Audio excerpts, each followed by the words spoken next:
Hey everyone, my name is Chloe, and today I'm here to talk about breaking up with authors.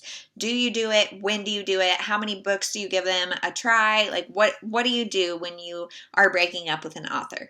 I have five authors here that I have books on my shelf that I have read and enjoyed, but then lately I have just not been loving them. So all of these authors, I have unread books as well, and so I'm debating, do I keep the unread books? Do I just unhaul them and say, here you go somewhere else?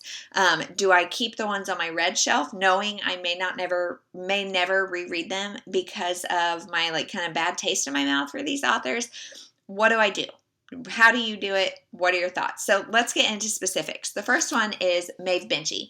I have read 6 of her books, and I have liked 2. I really like Scarlet Feather and Terror Road, but I've read 4 that I'm not a huge fan of, and I have 2 left on my shelves, and they just kind of stare at me, and I am not really in the mood to pick them up ever. So, but like I said, I really liked Terror Road and Scarlet Feather, so they may be good, and the premises sound good. And all of these authors, I would say, have pretty unique writing styles, and so hers is one that if I'm in the mood for it, and it's one of her good ones, maybe it'll be good.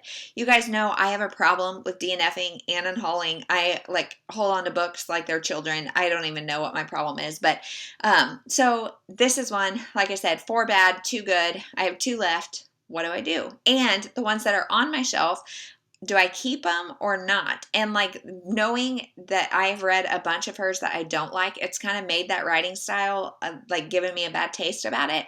And so will I ever reread the other ones? I don't know.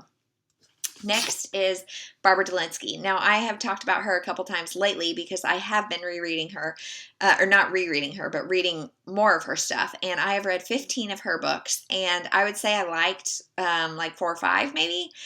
I don't know. And some of them, the ones I'm there's a few that stand out, 3 or 4-ish that stand out as good. The other ones are 3, 3.5, but then lately I've been in a string of 2, 2.5 with her. And so I don't know, I looked through her publication order, all that kind of stuff, and wrote everything down to see if it was I liked her older stuff, not her newer stuff, or vice versa, or if there's any sort of trend, and I couldn't find any, or did I like the ones that I read years ago and not lately?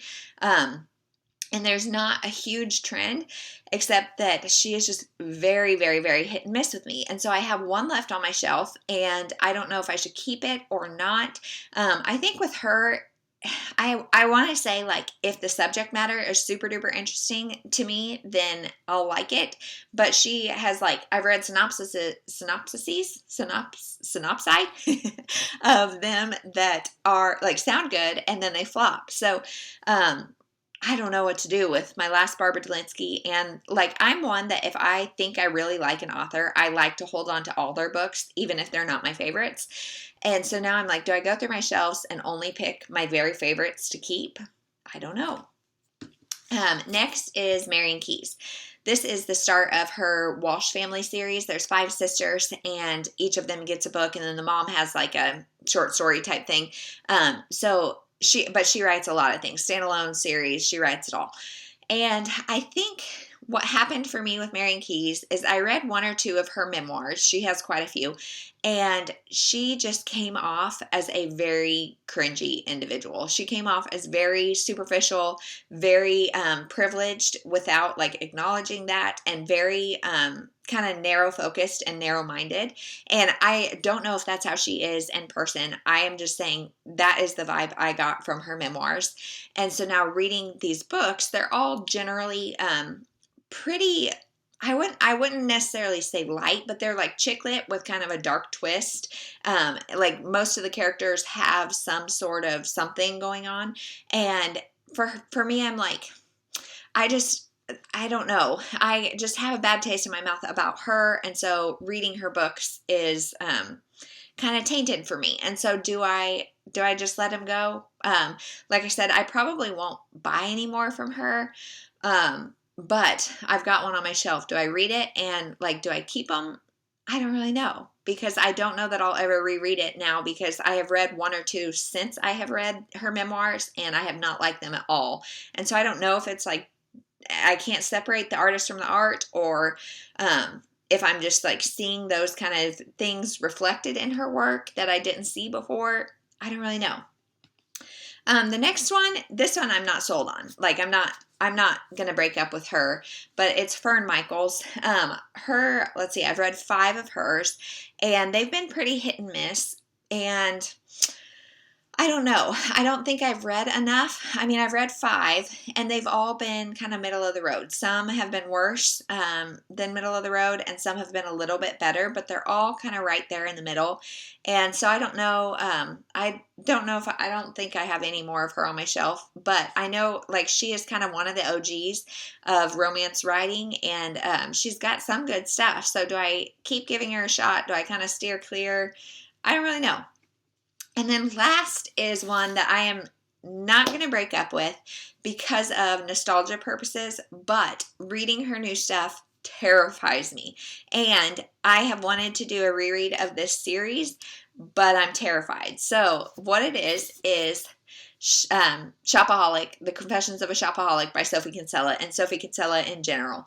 These books are so light and fluffy and rom-com. This series is about a woman who has a shopping problem, and so she's very annoying and kind of like ditzy and just frustrating because she does all this stupid stuff. But I read these when I was in my 20s, I think maybe even late teens, early 20s, something, and I really enjoyed them. And so now I have read like the first 4 or 5 maybe in the series, and there's more. So I've thought about rereading, but in my head, these are 4 and 5-star books, and I know that's not what they are. And I know now, being 31 years old and in the life position I am in, reading about somebody's shopping problem probably would annoy me, but I don't know. And so do I just let Sophie Kinsella be a thing of the past and not pick up her new stuff? I have read some of her new stuff, and she still is just very lighthearted and fun. But I don't know, like, especially this series. Do I let go the books that I have and just let them be a thing of the past? Do I try it? What do I do? I don't know.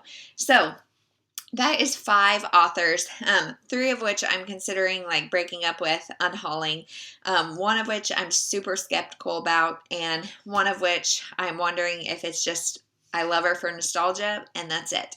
So if you have any thoughts on these authors specifically, let me know. But also, I really just want to know what's your guideline for breaking up with authors? How many books do you read that aren't good before you say I am done?